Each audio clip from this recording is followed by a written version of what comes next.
ディアブロだ。ディアブロ。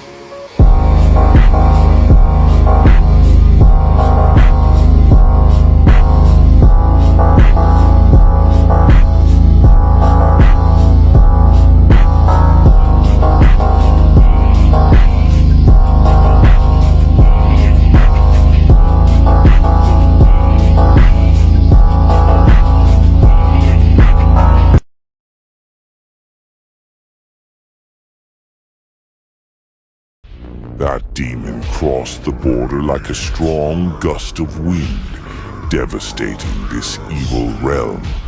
Crossing the gate of hell, he arrived at a spiritual world, which could be called hell or the nether realm.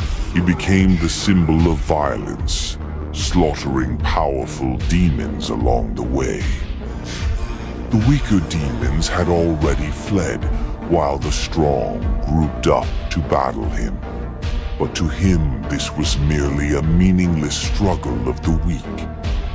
He destroyed his enemies in a flawless fashion, crushing them with ease. The fearsome personification of violence, this demon was named Diablo,